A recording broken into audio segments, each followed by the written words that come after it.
Viewers अस्सलाम वालेकुम। नवीद नकवी फिर आपके सामने हाजिर है।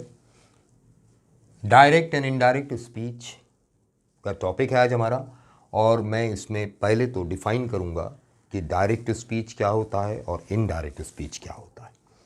ये समझना बहुत ज़रूरी है ताकि हम फिर इसके रूल्स वगैरह भी स्टडी करें। देखिए, अमूमन डायरेक्ट एंड इनडायरेक्ट स्पीच को, इस पूरे सब्जेक्ट को नरेशन कहा जाता है। जो गलतफहमी है, नरेशन नहीं कहते, डायरेक्ट एंड इनडायरेक्ट स्पीच ही कहते हैं। ये हमारे यहाँ आम ट्रेंड है कि हम डायरेक्ट एंड इनडायरेक्ट स्पीच को नरेशन कहते हैं। ऐसा नहीं है। डायरेक्ट स्पीच मैं अलग अलग डिफाइन करता हूँ। डायरेक्ट स्पीच या तो डायलॉग है या कोटेशन है। एक वर्ड में डिफाइन होगा। डायरेक्ट स्पीच या तो डायलॉग है या कोटेशन है, और इनडायरेक्ट स्पीच नरेशन है। इनडायरेक्ट स्पीच को नरेशन कहते हैं, पूरे डायरेक्ट एंड इनडायरेक्ट स्पीच को नरेशन नहीं कहते। इस बात को क्लियर कर लीजिए। आज इनडायरेक्ट स्पीच को नरेशन कहते हैं। मैं अभी इसको लॉजिकली प्रूफ भी करता हूं। Dialogue means speaker plus spoken to, यानी मुतकल्लिम और मुतकल्लम। ज़्यादा मुश्किल उर्दू हो गई, आसान कर देता हूं। बात करने वाला स्पीकर, जिससे बात हो रही है, स्पोकन टू। अब दो अफराद हैं, एक स्पीकर है और स्पोकन टू एक भी हो सकता है, एक से ज़्यादा भी हो सकते हैं। स्पीकर और स्पोकन टू के दरमियान जो भी स्पीच होगी वो क्या कहलाएगी? डायरेक्ट स्पीच कहलाएगी। ठीक है। जबकि कोटेशन, कोटेशन क्या है? The speaker's words are quoted, और जब हम कहते हैं कोटेड तो इसका मतलब होता है डिलीवर्ड विदाउट चेंज, बगैर किसी रद्दो बदल के डिलीवर करना, ये कहलाता है कोटेड। जैसे आप कुरानिक वर्सेस कोट करते हैं, जैसे आप कोई ऐसे वगैरह लिख रहे होते हैं तो उसमें शेक्सपियर या गोइथे या जॉन कीट्स की कोई बात कोट करते हैं तो उसमें अपने अल्फाज का इजाफा नहीं करते, एज इट इज़ डिलीवर करते हैं। ये कहलाती है डायरेक्ट स्पीच, जो या तो डायलॉग है या कोटेशन है। इनडायरेक्ट स्पीच जो है ये है नरेशन। नरेशन से क्या मुराद है? नरेशन से मुराद है the speakers message, the speakers message is narrated. जब स्पीकर का मैसेज नरेट किया जाए, नरेटेड का मतलब क्या हुआ? नरेटेड का मतलब है कन्वेड इन one's own words। जब कोई अपने अल्फाज में स्पीकर के मैसेज को कन्वे करे, ठीक है, तो ये कहलाती है नरेशन। अच्छा, वैसे भी लिटरेचर वाले तो जानते होंगे कि नरेशन अमूमन स्टोरी को कहते हैं, नॉवल को कहते हैं, ड्रामे को डायलॉग कहते हैं। Drama is written in the third person point of view, and that is always a direct speech. And narration, story, may be in first person or second person point of view, may be in first person point of view or omniscient or limited omniscient point of view, that is narration. It may be a story, conveyed, narrated to the listener. ठीक है, अच्छा जी, अब ये literature की terminology में मैं चला गया था, मैं वापस ग्रामर की टर्मिनोलॉजी में आता हूँ। डायरेक्ट स्पीच डायलॉग या कोटेशन, इनडायरेक्ट स्पीच नरेशन। इसकी मिसाल दे दूँ मैं आपको। देखिए, हमारे पास अल्हम्दुलिल्लाह डायरेक्ट स्पीच की सबसे बड़ी मिसाल है, सबसे बड़ी बेमिसाल मिसाल है, और वो है अल कुरान। अब अगर एक लम्हे के लिए गौर करें तो कुरान अल्फाज किसके हैं? अल्लाह के। और पैगाम किसका है? अल्लाह का। ना आप अल्फाज बदल सकते हैं, ना पैगाम बदल सकते हैं। हमेशा कोट किया जाता है, कोट किया जाता है, एज इट इज़ डिलीवर किया जाता है। आप उसमें रद्दो बदल नहीं कर सकते, कमी बेशी नहीं कर सकते, क्योंकि ये डायरेक्ट स्पीच है, direct speech of God to human beings. कलाम है डायरेक्ट स्पीच, डायरेक्ट स्पीच कलाम को कहते हैं। इनडायरेक्ट स्पीच की सबसे बड़ी मिसाल तफसीर कुरान, कुरान की तफसीर। अब अल्फाज किसके हैं? मुफस्सिर के, मगर पैगाम किसका है? अल्लाह का। अल्फाज मुफस्सिर के हैं, पैगाम अल्लाह का है। अब मुफस्सिर कई हैं, हर मुफस्सिर के अल्फाज मुख्तलिफ हैं, लहजे मुख्तलिफ हैं, अंदाज़ बयान मुख्तलिफ हैं, मगर पैगाम सब में एक ही है, और वो अल्लाह का पैगाम है। लिहाजा तफासिर सब सही हैं, अगर उन सब में मैसेज चेंज नहीं हो रहा। इसी तरह से मैं आपसे कहूं कि डायरेक्ट स्पीच भी एक होती है, इनडायरेक्ट स्पीच कई पॉसिबल हैं, और सबकी सब सही हो सकती हैं। आप ये नहीं कह सकते कि जो मैं बना रहा हूं वही सही है, बाकी सब गलत है। नो, सबकी सब सही हो सकती हैं। For example, she said to me, एक एग्जाम्पल दे रहा हूं, फिर बनाना सिखाऊंगा भी मैं। She said to me, sir I am very sorry. अब ये कहकर वो चली गई। अब मुझसे लोगों ने पूछा भाई वो क्या कह रही थी, तो मैं कह सकता हूं शी अपोलोजाइज टू मी। सही है, मैसेज कन्वे हो गया मेरे अल्फाज में। मैं ये भी कह सकता हूं शी आस्क्ड माई फॉरगिवनेस। ये भी सही है, सेम मैसेज कन्वे हो रहा है, मीनिंग्स में फ़र्क नहीं है। मैं ये भी कह सकता हूं शी बेग्ड माई पार्डन। तीनों का मतलब एक ही है, उसने मुझसे माफ़ी मांगी, मुआज़रत तलब की। हालांकि मैंने ये अल्फाज नहीं दोहराए, मैंने तो अपने अल्फाज में जो अल्फाज मेरे जहन में थे वो इस्तेमाल कर दिए, मगर इस बात का ख्याल रखा गया कि मैसेज चेंज ना हो। अगर मैसेज चेंज नहीं हुआ तो ये इनडायरेक्ट स्पीच भी सही है, ये भी सही है, और ये भी सही है। तो आप देख सकते हैं कुरान एक है, तफासिर बहुत सारी हैं, सब सही हैं, क्योंकि मैसेज सब में सेम है। ये तो मैंने एक मिसाल दी आपको डायरेक्ट एंड इनडायरेक्ट स्पीच की।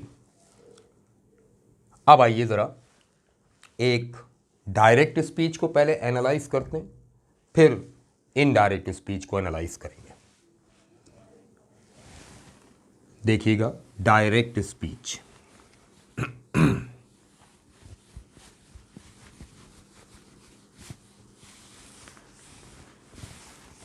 डायरेक्ट स्पीच लिख रहा हूं एक बोर्ड पर, और इस डायरेक्ट स्पीच को ज़रा देखिएगा।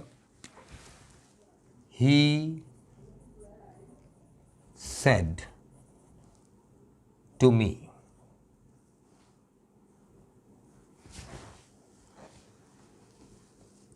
I helped you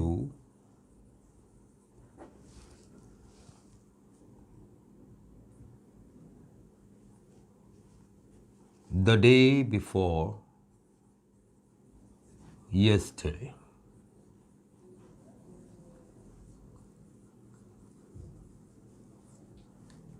ये जनाब डायरेक्ट स्पीच है।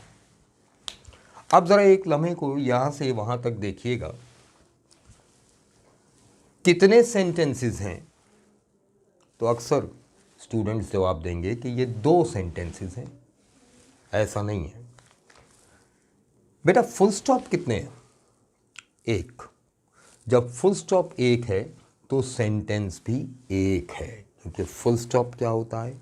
End of a sentence. End of a sentence. तो अगर ये 2 सेंटेंसेस होते तो 2 एंड्स होते, यानी कि 2 फुल स्टॉप्स होते, मगर यहाँ 1 फुल स्टॉप है। अच्छा जी, सेंटेंस 1 है तो फिर ये 2 हिस्सों में क्यों दिखाई दे रहा है? हाँ, 2 हिस्से हैं, 2 टुकड़े हैं इसके। ये एक क्लॉज है और ये एक क्लॉज है। 2 क्लॉजेस हैं। सेंटेंस 1 है, क्लॉजेस 2 हैं। अब इनमें से अगर मैं पूछूं, कॉमन सेंस की बात है कि मेन क्लॉज कौन सा है, तो आप कहेंगे सर ये मेन क्लॉज है, क्योंकि मेन इंफॉर्मेशन तो ये है। इसी को प्रिंसिपल क्लॉज भी कहते हैं। प्रिंसिपल की मीनिंग है ये मेन। और ये सबऑर्डिनेट क्लॉज है, यानी अकेला कुछ नहीं है। जब तक मेन क्लॉज यूज नहीं होगा इसके कोई मीनिंग नहीं होगा। ये प्रिंसिपल क्लॉज, मेन क्लॉज, ये सबऑर्डिनेट क्लॉज, ये इंडिपेंडेंट क्लॉज है, ये डिपेंडेंट क्लॉज है।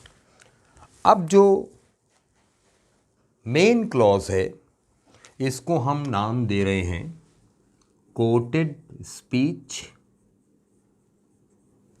या रिपोर्टेड स्पीच। दोनों अल्फाज मौजूद हैं इंग्लिश राइटर्स की बुक्स में, कोटेड स्पीच और रिपोर्टेड स्पीच। ये है because these words are being quoted by someone, these words are being reported by someone. लेकिन ये क्या है? ये है कोटिंग या रिपोर्टिंग वर्ब। इसको मैं स्पीच क्यों नहीं कह रहा भाई? ये स्पीच है ही नहीं। देखिए ना, स्पीच का मतलब क्या है? कोई बात, कोई कलाम, कोई बात। ये बात है जो बताई गई है। ये कोई बात नहीं है, ये कोई बात नहीं है। देखिए इसकी मिसाल, मैं अगर ये हटा दूं तो जो रह गया वो अब भी एक कंप्लीट सेंटेंस है, कंप्लीट मीनिंग्स प्रोवाइड कर रहा है। इसमें एक मुकम्मल बात है। लेकिन फ़र्ज़ कीजिए कि मैं इसे हटा दूं, ही सेड टू मी, उसने मुझसे कहा। बात मुकम्मल हो गई क्या? आप कहेंगे सर ये तो कोई बात ही ना हो। बात तो अब बताएंगे आप, क्योंकि ये बात नहीं है, ये स्पीच नहीं है। These are the words of the reporting person. Whoever is reporting this speech to anyone will add these references of the speaker and spoken to. मैं अगर ये वाली बात आप तक पहुंचाना चाह रहा हूं जो मैंने नहीं कही, तो जिसने कही है उसका हवाला दूंगा और जिससे कही है उसका हवाला दूंगा। ये रेफरेंस है, ये स्पीच कहाँ से हो गई? और इसीलिए इसमें कभी भी आपको सब्जेक्ट या ऑब्जेक्ट नहीं मिलेगा। अमूमन लोग इस तरह पढ़ाते हैं, आप फर्स्ट पर्सन है तो सब्जेक्ट से चेंज कर दो, सेकंड पर्सन है तो ऑब्जेक्ट से। मैं कहता हूँ भाई सबऑर्डिनेट क्लॉज में सब्जेक्ट आया कहाँ से? सब्जेक्ट किसे कहते हैं? What is the sentence about, what are you talking about. जिसके बारे में बात हो रही है वो सब्जेक्ट ऑफ द सेंटेंस है। जिसके बारे में क्या हो बात, ये बात है नहीं, तो इसमें सब्जेक्ट कहाँ से आया? ये स्पीच है नहीं, इसके अंदर सब्जेक्ट कहाँ से आया? स्पीच ये है, सब्जेक्ट यहाँ होगा। इस पूरे सेंटेंस का सब्जेक्ट ये है, आई। ये क्या है फिर?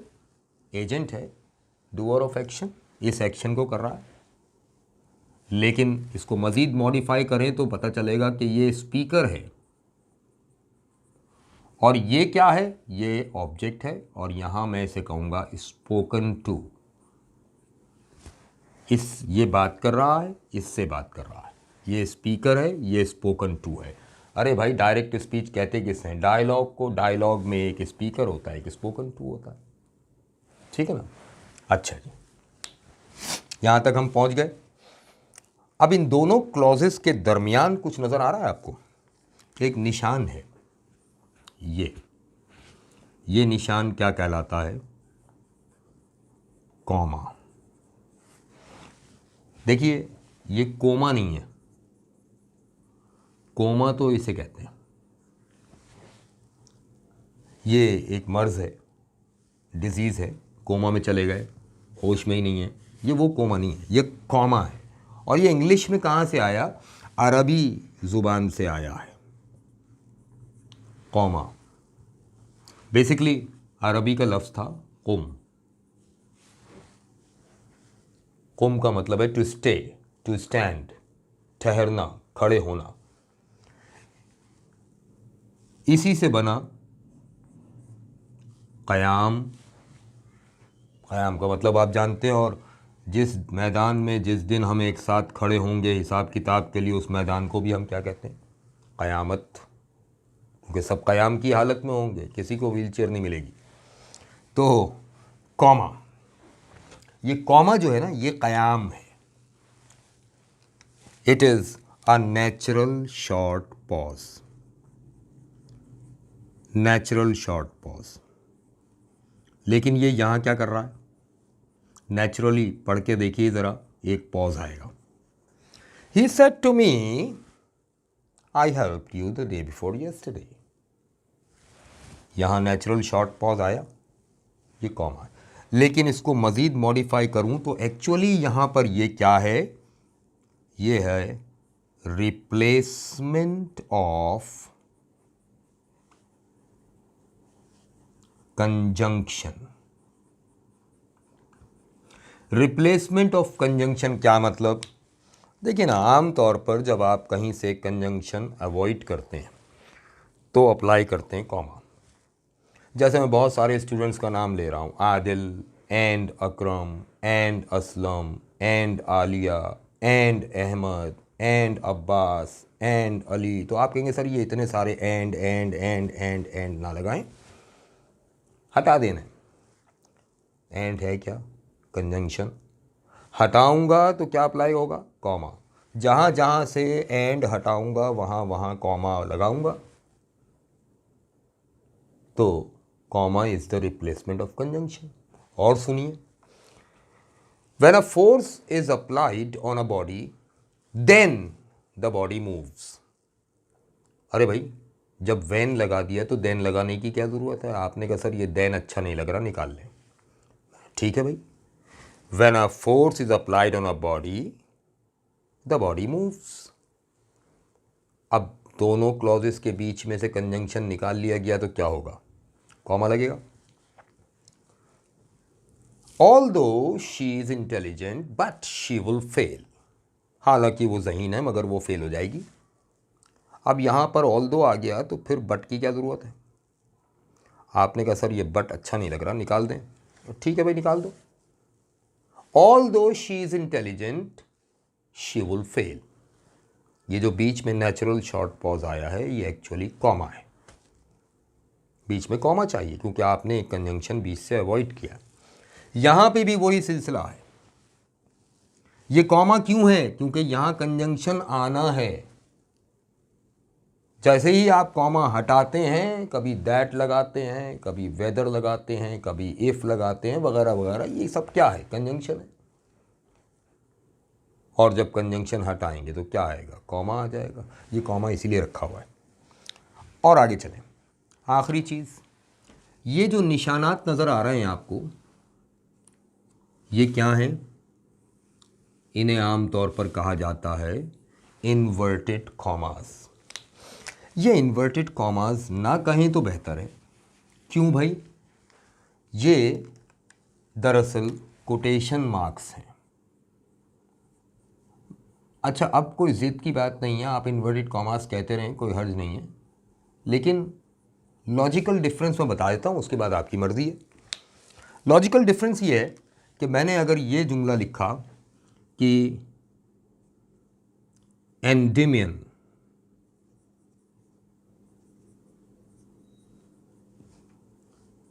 is written by